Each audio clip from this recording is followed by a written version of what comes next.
All right, let's dive right into the anatomy of a massive digital disaster. We're unpacking the NotPetya cyber attack today. We often think of cyber attacks as something a bit abstract, maybe some stolen data, a compromised password, or just a temporary network nuisance. But today, we're looking at an event that completely shattered that illusion. We are going to explore how a few lines of malicious code escaped its intended boundaries and brought the actual physical world to a screeching, catastrophic halt. $10 billion. To wrap our heads around the sheer scale of this catastrophe, we have to start with this absolutely staggering number. This right here is why cybersecurity experts universally call NotPetya the most expensive cyber attack in history. Really think about that figure for a moment. This wasn't some slick bank heist or money was quietly transferred into a secret offshore account. No, this was $10 billion of pure, unadulterated economic damage. We're talking lost revenue, destroyed hardware, halted production lines, and massive IT rebuilds across some of the largest corporations on the planet. Here's how we're going to untangle this in today's Explainer. The $10 billion hack, ground zero in Ukraine, the supply chain domino effect, global supply lines crippled, geopolitics and state allegations, and finally, lessons in business continuity. All right, starting with part one, the $10 billion hack. It's honestly hard to overstate the impact here. When experts call this the most expensive cyber attack in history, they mean it was a total paradigm shift. Pre-NotPetya, corporate boards kind of viewed cyber risk as just an IT headache, a nuisance that could be patched over by the tech team. Post-NotPetya, it became a board-level existential threat.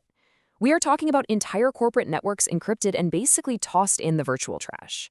The digital foundations of massive global enterprises were turned to absolute rubble in a matter of hours, demanding millions upon millions of dollars just to get the lights back on. Moving to Section 2, Ground Zero in Ukraine. So let's trace this $10 billion fallout back to its roots. The whole thing kicked off in Ukraine, injected through a standard piece of accounting software used by pretty much anyone doing business in the country. Now, for the first few hours, it actually looked like a localized problem. But look at this timeline. It quickly hit the local networks of multinational companies operating in Ukraine. Within minutes, it used their internal connections to jump borders. From there, the global corporate infection took mere seconds. IT admins watched their screens go black, followed by the screen next to them, spreading across global offices way faster than they could physically yank network cables out of the walls.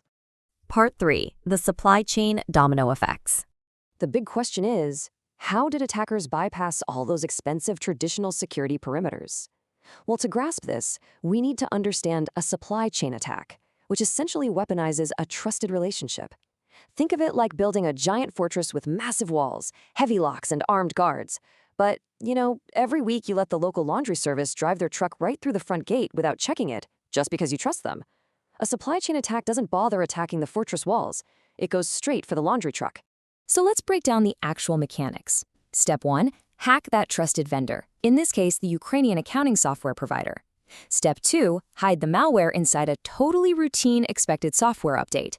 And Step 3. Automatically infect the true targets when they download that update. It's exactly like a trusted delivery driver handing you a poisoned package. Because the software update is trusted by the computer's operating system, the malware sneaks right past all the fancy antivirus guards. Victims literally installed their own destruction, completely thinking they were just doing a routine software patch. All right, Section 4. Global supply lines crippled. This corporate paralysis really hit 3 stark sectors: shipping, manufacturing, and logistics. We are talking about the critical infrastructure of the planet here. Major shipping conglomerates had massive cargo ships literally dead in the water because port authorities had zero clue what was inside the containers. The digital manifests just vanished.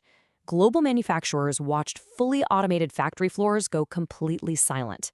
And logistics firms, the ones routing the everyday goods you and I rely on, their international supply lines were entirely frozen. It's just surreal to think about.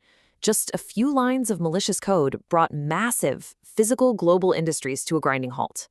You had truckers lined up for miles outside of shipping terminals with no idea where to drop their loads. Assembly line workers were literally sent home because the computers running the robotics were dead. It's a pretty profound realization that our very physical, mechanical world, ships, trucks, factories, is completely dependent on these fragile digital tethers. And when NotPetya snaps those tethers, the physical world just stopped moving. Moving on to Section 5, Geopolitics and State Allegations. When you compare the intended target against the massive unintended fallout, it really highlights how reckless this attack was. See, NotPetya acted like a worm. It was designed to spread as aggressively as possible with absolutely no off-switch or containment mechanism. The prevailing theory here is that the intended target was strictly Ukrainian infrastructure, a digital strike aimed at destabilizing a nation. But we live in an interconnected era, right? Global corporations have massive footprints inside Ukraine.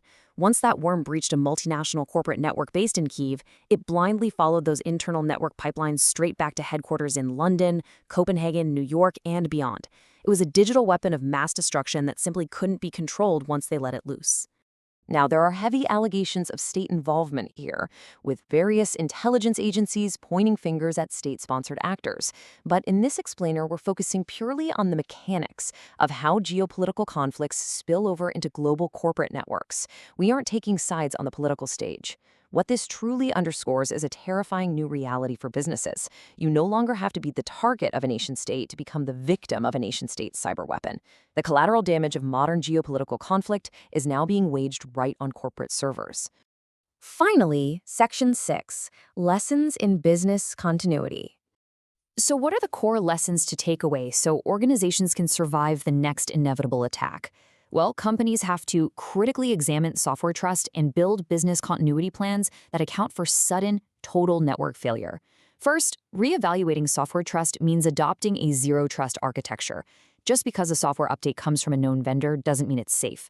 Networks have to be segmented, so if one piece of software is compromised, it can't burn down the whole company. Second, you need a robust business continuity plan. You have to know exactly how to keep your business running if the computers just disappear tomorrow. And third, offline operational backups are absolutely crucial. During NotPetya, cloud backups were often encrypted right alongside the primary servers. The companies that survived, they were the ones with physical, offline backups completely disconnected from the network. I want to leave you with a rather provocative thought, just to ponder how fragile our highly connected digital world actually is. If the very mechanisms designed to keep our computers safe, like routine security and software updates, can be hijacked to deliver catastrophic destruction, every organization must radically rethink their digital defenses. If you can't trust your software updates, what can you trust? Thank you for joining me for this explainer on the NotPetya cyber attack. Stay curious, stay secure, and keep learning.